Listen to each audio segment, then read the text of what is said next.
Bienvenue à tous! Ça y est, la première rentrée scolaire approche. On est ravis de vous faire une première vidéo Back to School.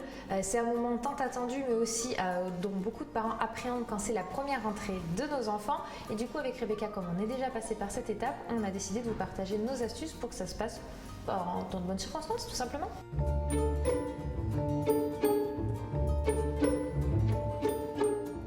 Alors, une des premières choses, souvent, c'est les enseignantes qui vont le demander, mais pas automatiquement, c'est les chaussures à scratch. Hop, donc voilà, celle-ci, c'est une petite paire d'Eliora. Pourquoi le système de scratch? Eh bien, c'est l'autonomie de l'enfant. La maîtresse a plusieurs dizaines d'élèves de manière générale, voire même 30 élèves pour les grandes classes. On ne peut pas toujours malheureusement choisir. Et du coup, il faut que l'enfant puisse être autonome d'enlever, mettre les chaussures. Des fois, ils ont des chaussons en classe ou pour la sieste, on leur demande de retirer. Donc, il faut qu'ils puissent les enlever, les remettre tout seuls ou que la maîtresse ne passe pas 20 minutes pour mettre les chaussures de tout le monde. C'est une question de pratique et d'autonomie de l'enfant. Au-delà de l'autonomie de l'enfant, on va surtout sur une question de faciliter le travail du corps enseignant et des ATSEM qui n'ont clairement pas le temps de faire les lacets de 30 enfants dans les grosses classes comme était Eliora avant. Maintenant, vous pouvez prendre le devant et apprendre à votre enfant à lasser lui-même ses chaussures. Ou alors, il y a le système de zip sur le côté du pied qu'on monte et qu'on descend qui est aussi une autre alternative pour l'enfant au niveau autonomie. Voilà, c'est le tout, c'est que l'enfant puisse seul attacher ses chaussures ou que pour l'ATSEM et la maîtresse, ce soit très simple à scratcher. Dans cette démarche de faciliter le travail du corps enseignant et des ATSEM, il faut penser à mettre des vêtements simples à enfiler et à retirer. Tout simplement, les enfants vont aller aux toilettes 2, 3, 4 fois par jour et du coup, ils vont devoir eux-mêmes se déshabiller et se rhabiller. Pour des questions de sécurité et d'hygiène, personne ne va déshabiller ou rhabiller vos enfants, ils doivent le faire seuls. Du coup, j'utilise moi ce genre de petits leggings qui vont vous donner l'impression qu'il y a un bouton alors qu'il n'y en a pas. C'est très simple, ça existe chez les filles comme chez les garçons. Vous pouvez également prendre des vêtements avec, alors est-ce que celui-là il fonctionne ou pas? Voilà, avec des boutons pressoirs comme ça. Les enfants peuvent les attacher et les détacher tout seuls. C'est vrai qu'il y a la fermeture, il y en a avec des fermetures éclairs, il y en a qui s'adaptent sur les tailles, mais les leggings, ça reste le truc le plus simple, comme les joggings en fait, pour l'école. Vraiment, c'est un point hyper important à regarder quand on fait nos achats parce que quand les enfants sont à la maison, ils viennent nous voir, on les déboutonne. Mais à l'école, ils peuvent se retrouver bloqués et avoir des accidents. Donc du coup, ne pas hésiter à plutôt prioriser le pratique que l'esthétique. Mais aujourd'hui, il y a du pratique et esthétique qui vont parfaitement ensemble sans souci. Salopette body interdit à l'école parce que justement l'enfant ne peut pas s'habiller et se déshabiller de façon autonome. Du coup, vous verrez très bien, c'est un peu comme les ceintures pour des questions de sécurité et les colliers, même les écharpes sont interdites en fait dans les écoles pour éviter que l'enfant s'étrangle, que ce soit avec la ceinture ou avec l'écharpe. Ensuite, il va vous être demandé à l'école, c'est une des rares fournitures qu'on demande en maternelle, c'est un cartable, un petit sac à dos. Là, je vous invite fortement à ne pas aller dans les rayons où il y a les grands cartables de primaire et de collège, ce n'est pas du tout adapté pour eux. Ça peut les faire basculer s'ils sont remplis, ils sont trop larges, c'est pas du tout adapté.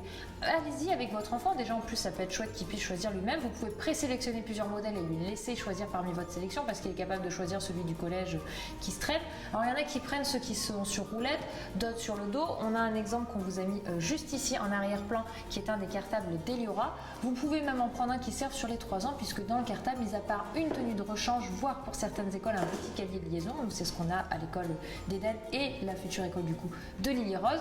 Ils ne mettent jamais de gros cahiers, vous les récupérez peut-être aux vacances scolaires ou une fois par semaine, vous pouvez les prendre à la main, ça évite à votre enfant de le porter. Donc comme tu disais, le change c'est très important, donc n'oubliez pas la paire de chaussettes, le pantalon, le t-shirt et la culotte ou le caleçon pour les garçons. C'est vraiment une base de base parce que comme tu disais, les enfants quand ils arrivent en maternelle, ils ont beau être propres, les accidents, ça arrive. Ça peut être même à la cantine le midi s'ils se renversent, je sais pas, de la sauce tomate partout et tout ça.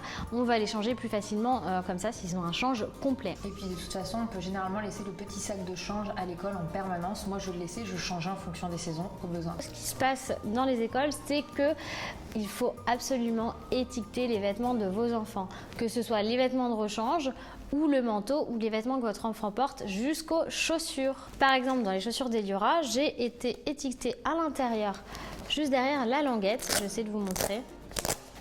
une petite étiquette avec son prénom, et il y aura toujours, puisque c'est tellement courant d'avoir des doublons dans la classe. Là, c'est une paire de Stan Smith qui a déjà bien servi, vous en doutez, mais des Stan Smith à l'école, vous allez en trouver plein, les mêmes que celles de vos enfants, le voisin a les mêmes, enfin, même si on a des goûts en mode absolument extraordinaire et qu'on est absolument unique, aujourd'hui, c'est très compliqué de se retrouver avec des vêtements que le voisin n'a pas, et du coup, il est très commun de mélanger ses vêtements et du coup vous pouvez trouver votre enfant avec le même manteau, pas dans la bonne taille.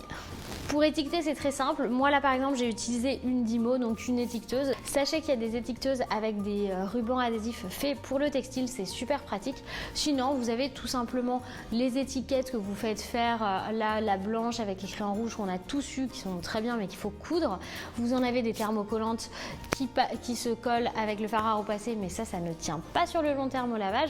Par contre, moi la solution que j'avais bien aimée quand je faisais pour les vêtements d'Eliora, c'est le stylo à textile indélébile. Ça marche super bien et c'est très rapide. Dans le même état d'esprit que d'étiqueter, moi la dernière chose que je peux vous recommander et qui est quand même facilite la vie, c'est d'avoir des doublons. Quand on met des casquettes, des bonnets, des lunettes de soleil, des gants, mais je vous compte pas le nombre de fois où quand je vais chercher Eden, son bonnet il l'a plus, il sait pas où il est, donc le lendemain faut quand même lui en mettre un en attendant qu'on remette la main sur le premier. Donc ayez des doublons, les gants c'est pareil, les perles, moi ce que du coup j'utilisais c'était des gants qui avec la ficelle qui se mettaient dans le manteau. Au moins ils ne les perdaient pas du tout, parce que j'ai le nombre de parents qui demandent à la maîtresse est-ce que vous auriez retrouvé la paire de gants de mon fils ou de ma fille, ça c'est vraiment le genre de truc qui se perd hyper facilement. Donc n'hésitez pas à quadrupler chaque exemplaire, comme ça au moins s'il y en a un qui est perdu, le temps qu'on le retrouve vous avez quand même du change. Et pareil pour les doudous. Si votre enfant a un doudou qui l'emmène à l'école, pensez à le prendre en double parce que ça se perd super vite. De toute façon, généralement, à l'entrée ou à la sortie de l'école, il y a un bac de doudous perdus, d'objets perdus. Vous posez la question et il y a toujours un jour où l'objet perdu va refaire surface, même en fin d'année. On espère que les astuces que l'on vient de vous proposer pourront vous aider pour la première rentrée de vos enfants. N'hésitez pas à nous partager en commentaire les vôtres.